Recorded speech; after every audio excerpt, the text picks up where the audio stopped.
Assalamualaikum, salam sejahtera, salam GBN, salam Malaysia, salam kuasa ketiga. Jadi jika suara jelas, boleh tolong maklumkan dan share ramai-ramai. Saya cuma nak mengulas kenyataan yang dibuat oleh Menteri Dalam Negeri Saifuddin Nasution sebagai menjawab persoalan yang diajukan ataupun kemusykilan yang diajukan oleh Tan Sri Muhyiddin Yassin. Okay.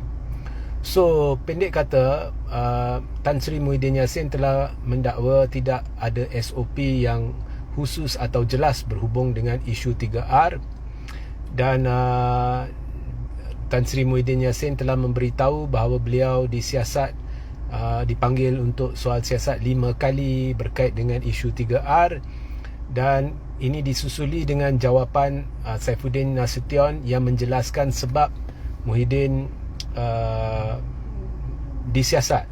Ya, apa yang Saifuddin jelaskan ialah ada laporan dibuat, dan bila Muhyiddin, contohnya bila bercakap berkenaan dengan PH yang dan mengaitkan PH dengan Zionis dan sebagainya, itu salah. Saifuddin turut menafikan bahawa tak boleh sentuh 3R, dan dia kata jika benda tu ada hasutan, ya, ianya baru salah.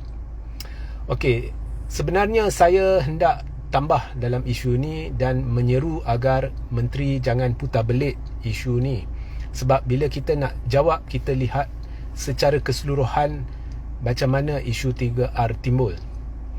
Jadi isu 3R ini seperti mana juga yang telah dikomen ataupun diulas oleh ramai pemimpin termasuk Tun Mahathir, dan juga saya bersama dengan Peguam pernah membuat siaran live dan menjelaskan perkara ni.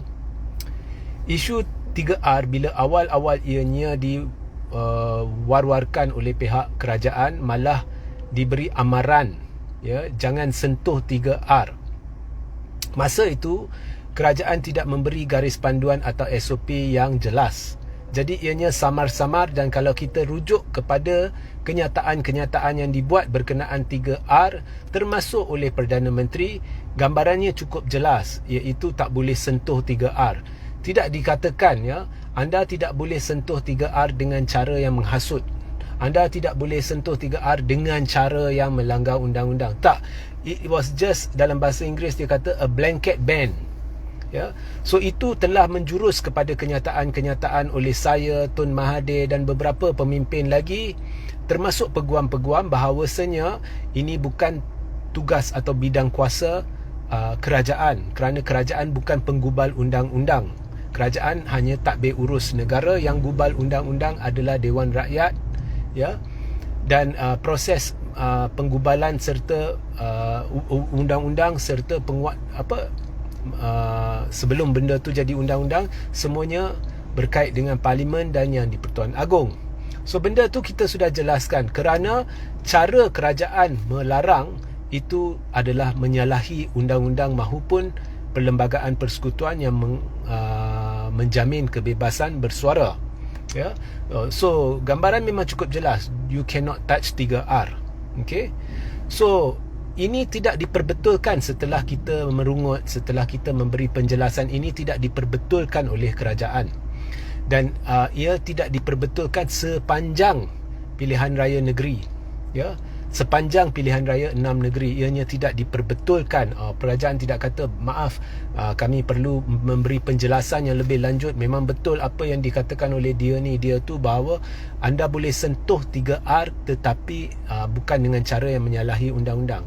Dan saya pun pernah berkata, bukan sahaja 3R, apa jua anda sentuh asalkan ia melanggar undang-undang, ianya salah. Bukan hanya 3R, apa jua benda.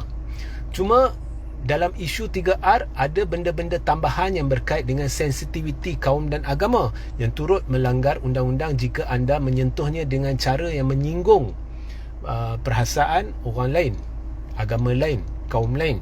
Ya, so benda ni tidak dijelaskan. Tetapi hari ini Saifuddin menjelaskan, menjawab dan memberitahu, menafikannya, tidak boleh sentuh 3R, seolah-olah benda ni sudah dijelaskan oleh kerajaan.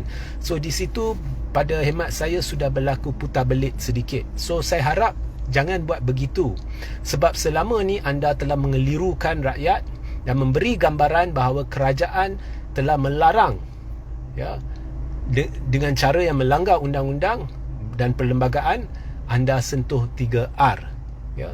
Walau bagaimanapun saya setuju, sekiranya laporan polis dibuat, memang sudah jadi protokol SOP polis memanggil untuk disiasat. Itu perkara biasa. Okey. Cuma saya tengok larangan yang diberi selama ini ianya lebih bertumpu kepada pembangkang. Okey. Saya nak nyatakan dengan jelas bahawa kenyataan beracun, bersempadankan Islamofobia dan bersifat atau ada ciri-ciri anti-Islam, anti-Muslim telah paling banyak dikeluarkan oleh puak kerajaan, khususnya DAP. Lim Kit Siang, Lim Guan Eng, ada adun dari DAP yang dari Selangor yang bercerita berkenaan orang PAS ni nampak kilang arak, mabuk dan sebagainya. Ya, Lim Guan Eng ada dalam ucapan dia berkaitan nak roboh kuil lah, apalah. Ya. Ucapan beracun, ucapan yang cukup rasis. Dalam pentas di mana Anthony Locke ada di sana, pentas rasmi DAP ketika kempen, ada seorang Cina, ya, dia semestinya jemputan kerana Anthony Locke ada sana, kain rentang di belakang sana muka Anthony Locke. Dia berucap, dia kata bila kita fikir parti ni kita fikir potong kemaluan dan macam-macam kenyataan yang cukup rasis, anti-Islam, anti-Muslim, anti-Melayu. Ya, semua ni tidak diambil tindakan. Ya, Ngakomeng memberi persepsi palsu bahawa menimbulkan persepsi palsu bahawa isu berkaitan dengan seorang perempuan pakai seluar pendek di Kelantan yang diambil tindakan oleh Majlis Perbandaran or something like that, ia berkaitan dengan penerapan unsur-unsur Islam. Ini semua salah. Macam-macam lagi lah kenyataan rasis perkauman yang dikeluarkan, tidak diambil tindakan. So jika Saifuddin nak bertindak sebagai Menteri Dalam Negeri dan menjawab soalan, biarlah jujur dan padu dan memberi gambaran yang betul. Dan gambaran yang betul yang sememangnya tidak mampu diberi oleh Saifuddin ialah kerajaan ini berat sebelah, dan berdasarkan apa yang telah saya jelaskan, nampak seperti berdendam. Okey?